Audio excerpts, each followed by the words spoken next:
Have you ever wondered if the people you trust are really good people? You may have met people who initially seemed nice, but after a while, you started to feel like something was wrong. Maybe it was a feeling that they didn't really care about you, or that they always made you feel like you were wrong, even when you had done nothing wrong. Imagine you were having coffee with a new friend. This person always seemed cheerful, a good listener, and always had good advice for you. But then, gradually, you noticed that every time you met this person, you left feeling tired, lacking energy, and upset. Is there something going on that you're not aware of? In today's video, I'll explore with you 5 subtle signs that you might be dealing with a toxic person, someone who somehow drains you of your confidence, drains you of your energy, and slowly takes control of your mind. Have you ever encountered someone who makes you feel this way? If so, keep watching to learn how to identify and deal with them.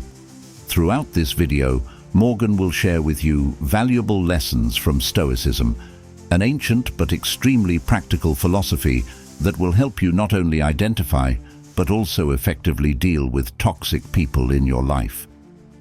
And stick around until the end of the video. I'll share with you a simple yet incredibly powerful technique that will not only help you avoid toxic people, but also create a more peaceful and happy life. Before we begin our journey of discovering these subtle signs, Morgan has a small but very important challenge for you. Like and subscribe to be a part of our incredible community. And if you want to join me in strengthening your inner strength, leave a comment with the words, "I will turn challenges into opportunities." This will become our mantra, reminding us that every difficulty we face is not just an obstacle, but an opportunity to grow, and to prove ourselves. Your comment is not only a commitment to yourself, but also a way to help YouTube realize that there are many people out there who need to hear these inspiring messages. And you know what? That's how we change our lives, starting with small but powerful things like this. Are you ready to turn challenges into opportunities and master the game? Together, we can make life better every day. Have you ever met someone who, at first glance, seems to have the words you want to hear, always appearing as the perfect companion? But then, gradually, you begin to realize that their acts of kindness are not simply out of concern. In fact, they are hiding their dark intentions. They do not show you their true face, but instead they put on a cloak of false kindness. This is the first thing we need to be wary of, the trap of cloaked benevolence. Join Morgan in exploring how to recognize this type of person and avoid the negative effects they can bring to your life. Number 1. Cloaked benevolence. Imagine that you are walking on a forest trail, the sunlight filtering through the leaves, casting shimmering streaks of light on the path you walk. The fresh air and the chirping of birds soothe your soul. Suddenly, you come across a stranger with a friendly smile, offering you a cool glass of water. On the surface, everything seems perfect. But there is something inside you that makes you hesitate. Should you trust and accept this kindness, or is there something hidden behind that you cannot see clearly? This is when we need to stop, look deeper and ask ourselves, is this kindness really kindness, or just a cover for deeper calculations? In life, we often meet people who seem very lovable on the outside. They can be a colleague who is always willing to help, a new friend who always cares to ask, or even a neighbor who is always happy to chat with you every time you meet. However, as Marcus Aurelius, one of the great Stoic philosophers, once said, "The wise man will not judge others by their appearance, but will look deep into their actions." We cannot judge a person's true nature by appearances alone. That's because malicious people are often very good at hiding. They understand that to achieve their goals, they need to gain your trust first. And the easiest way to do that is to put on the cloak of kindness. They do not hesitate to show their care, compassion, and even sacrifice for you, just to make you believe that they really mean well. But what is the truth? Behind that facade, they are just preparing for a bigger plot, a plan to gradually make you fall prey to their game. Think about the times you have been deceived by someone you thought you could trust. They may have used sweet words to cover up the truth, making you believe that they are a good person, but in the end, they left you miserable and hurt. These people do not act impulsively. They calculate their every move, and kindness is just a tool to achieve their goals. Do you remember a time when you were in such a situation? Share it with me in the comments below. Your story may help others who are in a similar situation. One of the telltale signs of fake kindness is the lack of consistency in their actions. Have you ever noticed that they are only nice when other people are around or when they have something they need from you? But when no one is watching or when they have achieved their goal, they quickly become cold, indifferent, even cruel. This is when you need to be careful, because their behavior does not come from true compassion, but only to serve their own interests. Another question you can ask yourself is, if I do not reciprocate their kindness, will they continue to be nice to me? If the answer is no, then you may be dealing with someone who doesn't really care about you, but only about what they can get from you. Stoic philosopher Epictetus once said, "Don't worry about what others think of you, but focus on what you think of yourself." Always ask yourself this question when you feel doubtful about someone's kindness. It is important that we learn to recognize and distinguish between true kindness and false kindness.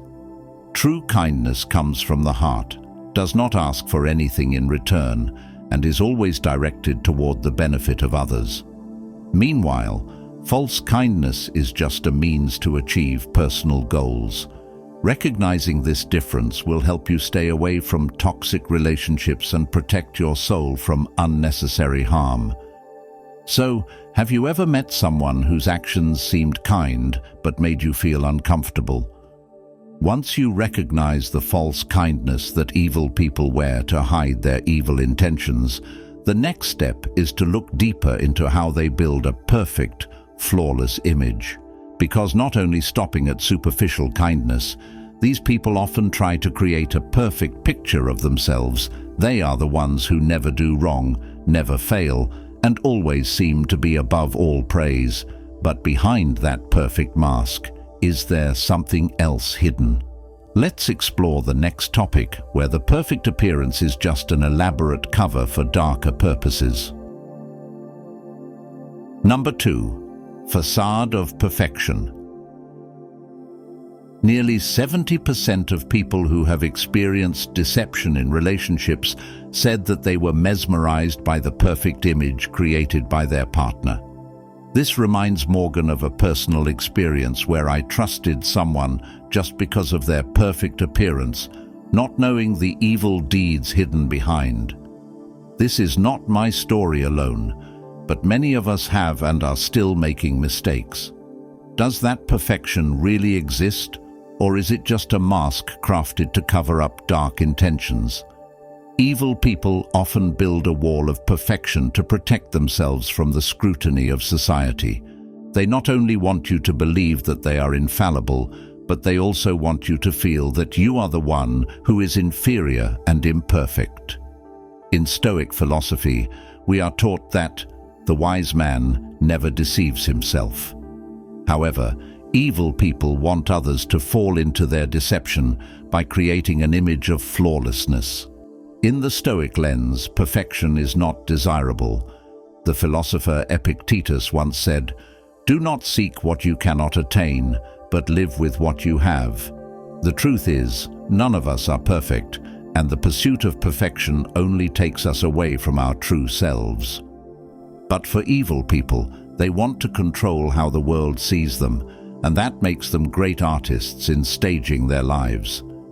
They create a picture of flawless perfection, only to hide the mistakes and evil deeds that they do not want others to discover. When you look at everyday life, you may come across people whose lives seem to have no flaws. They are always polite, thoughtful, always say the right things and do the right things. But have you ever wondered, is that perfection real? Or is it just a mask they wear to cover up the things they do not want you to know? The question is, how can we tell when someone is using their perfect appearance to manipulate and control us? One important sign is the inconsistency between what they say and what they do. They may appear kind and generous in front of you, but when no one is around, they act the exact opposite. Have you ever met someone who you felt wasn't who they seemed?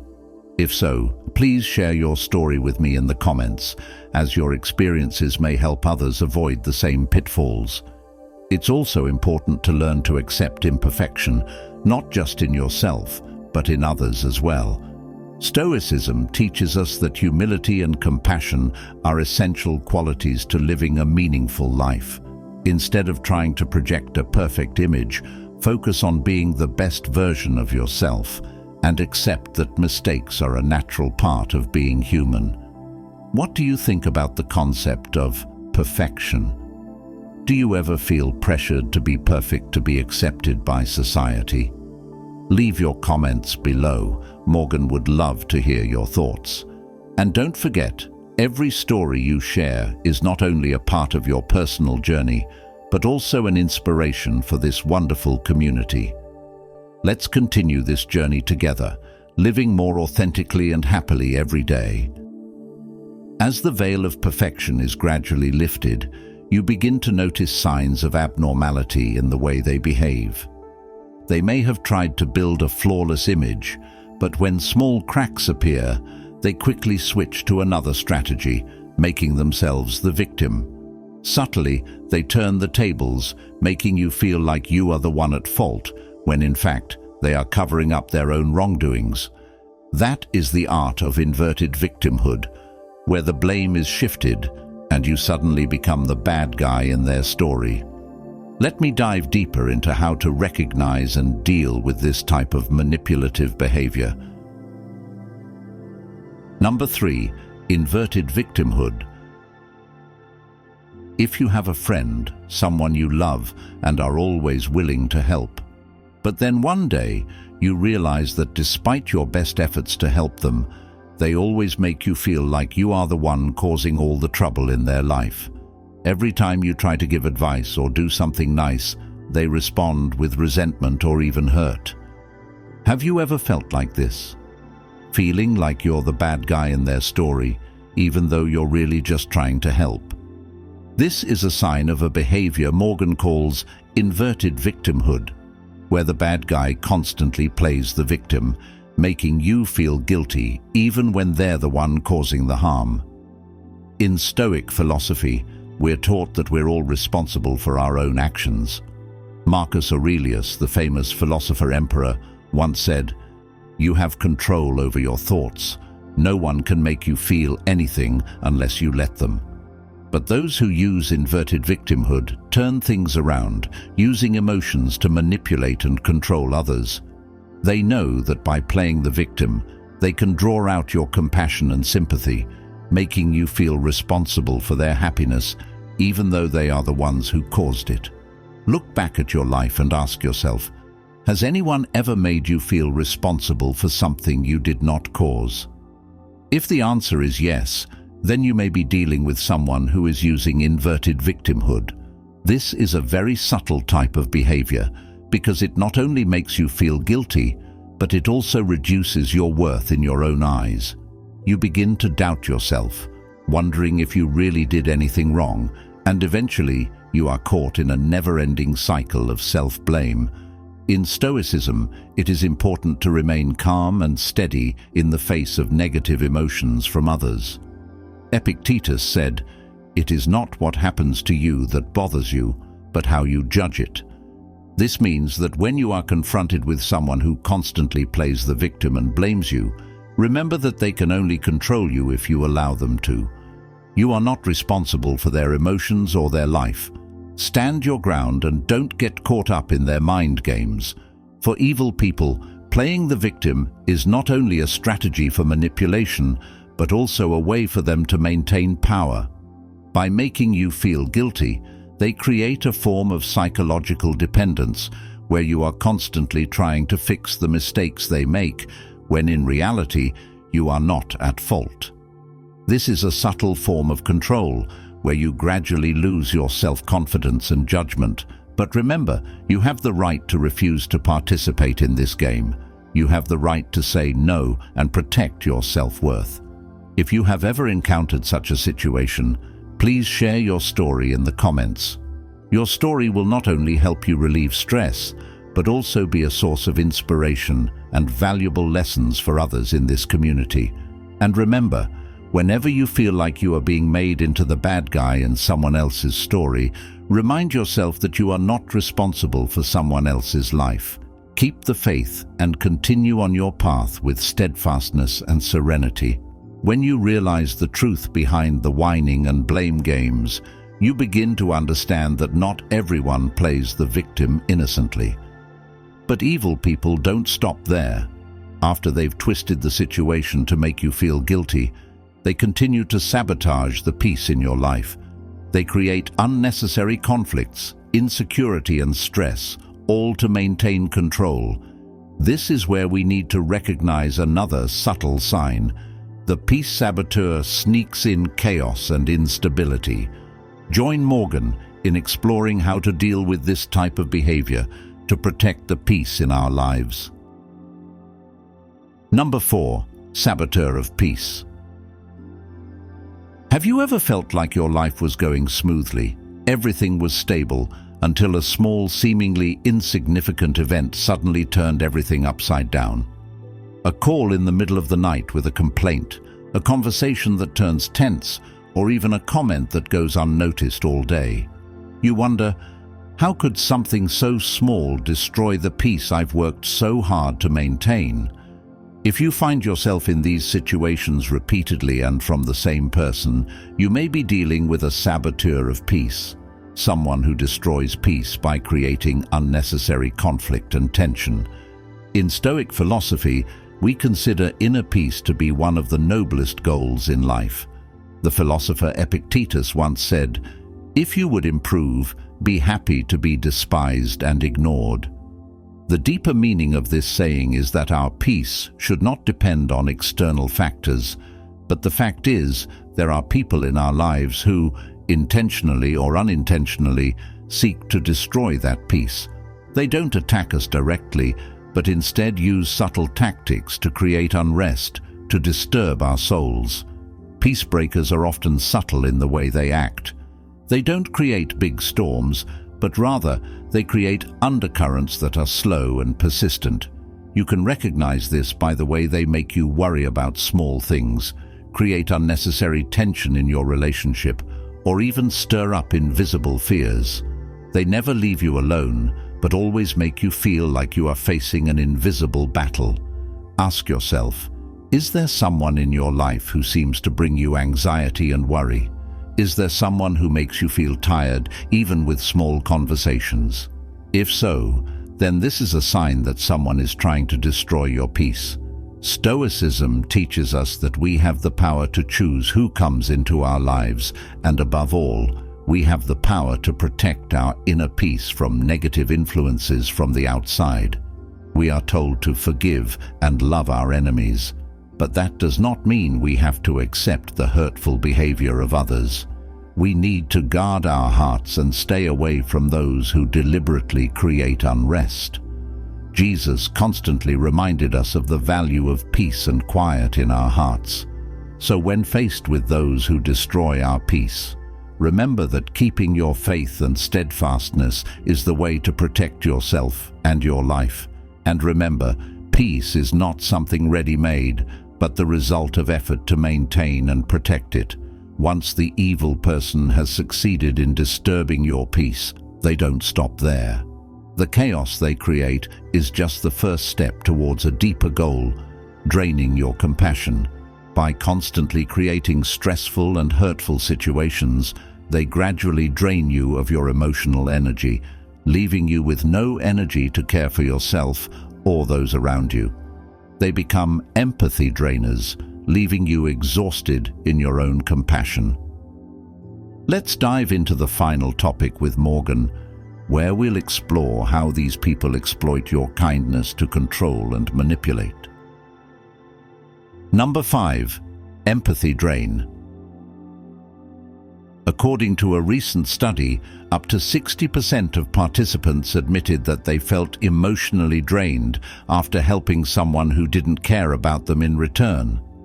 This got Morgan thinking about relationships that seem like mutual help but are actually one-sided, where you give empathy, care, and never receive anything in return. Have you ever been in a situation like this? If so, you may be dealing with an empathy drainer, someone who only takes and never gives back. In Stoic philosophy, empathy is a noble quality, but it must be controlled and used wisely. Epictetus once said, "Do not let things that are beyond your control bother you." But when it comes to people who exploit your compassion, they constantly create situations where you feel you have to care, help, and then they slowly drain your enthusiasm, leaving you emotionally exhausted. They don't care about your exhaustion because their goal is to take advantage of your kindness without ever returning it with sincerity or genuine concern. Ask yourself, is there someone in your life who you always feel drained after interacting with? Is there someone who seems to only take but never gives back the same amount of attention? If so, this is a sign that someone is draining your empathy. They are using you as a source of emotional energy, while you become increasingly drained and exhausted. We are taught that love and compassion are at the core of our faith. Jesus taught, "Love your neighbor as yourself." However, he also emphasized the need to guard your heart. Love does not mean letting others take advantage of your kindness without receiving anything in return. Jesus never taught us to let ourselves be used, but instead, he taught us to be wise in giving love, to set boundaries, and to maintain strength of heart. The most important thing Morgan wants you to take away from this video is awareness. Know who is worthy of your compassion and who is taking advantage of your kindness. Stoic philosophy teaches us the importance of self-control and emotional control. Use your empathy wisely. Don't let someone hurt you just because you are a good person. Strength is not only about being able to love, but also about knowing how to protect your heart. Dear friends, first of all, Morgan wants to express my deep gratitude to each of you for taking the time to listen and accompany me on this journey. Together, we have gone through the subtle signs and tricks that malicious people often use to control and manipulate others. But the most important thing that I hope you get from this video is the power to recognize and protect yourself from such people. Morgan knows that life is not always easy, and sometimes we may encounter people with bad intentions. But with the knowledge and awareness that we have shared, I believe that you have gained more wisdom to maintain your compassion without letting it become a burden, to protect your inner peace without letting anyone disturb it. Remember, you deserve a happy and peaceful life. Finally, I want to reiterate that you are never alone in this journey. We are all here to learn, to grow, and to become the best version of ourselves. Thank you for trusting me and allowing me to share my thoughts and experiences with you. If you have any thoughts, please leave a comment below. I look forward to hearing from you and continuing this meaningful journey with you. Remember, we have the power to make our lives better every day, and it starts with the small but determined steps we take. See you in the next conversation, where we will explore more about life, about true peace and happiness. Wishing you peace and joy.